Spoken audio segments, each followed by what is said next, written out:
Dilolostro YouTube channel la hi le xigodini tshikelela kunupu leyi nga tsariwa leswaku subscribe na xitlokwana u fike kona exigodini xa Mampela hi bombisa ririmi reru.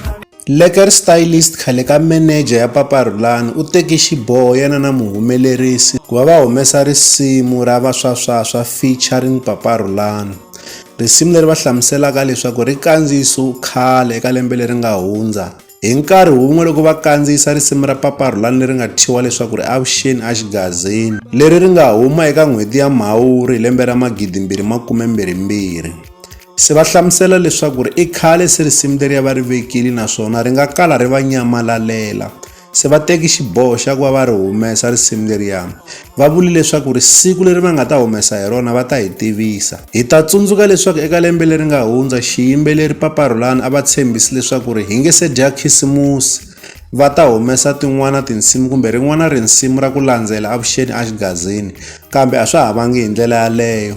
Se Lekker Stylist na Salan the producer va teki xiboho xa ku va humesa risimu leriya ra vaswaswaswa featuring Papa Rhulani. Hi ku vona ka mina ni vona ingaku xivangelo lexi endlaka leswaku va kala va teka xiboho xa ku va humesa risimu leriwani i mhaka ya ku vona leswaku Papa Rhulani a vele ku kandziyiseni rin'wana risimu kumbexana a vele ku kandziyiseni tin'wana tinsimu ta ku landzela risimu leri nga thyiwa leswaku ri avuxeni a xigazini.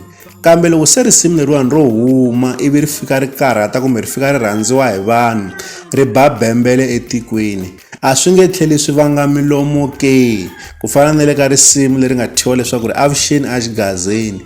Hi ta tsundzuka leswaku ri kale ri vanga milomo endzhaku loko se ri karhi ri karhata, loko se Papa Rhulani va karhi va tirhisana na manager ya vona leyintshwa ku nga Philani, swi vanga milomo. Xana loko Lekker Stylist na Salan the producer va humesa risimu leri va ri vulaka a swi nge vangi milomo nakambe ke? Leyi i channel ya n'wina ya ka Gaza.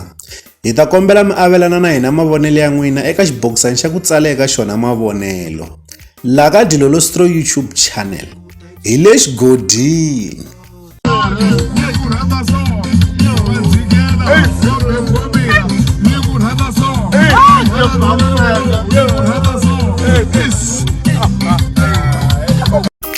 Antoine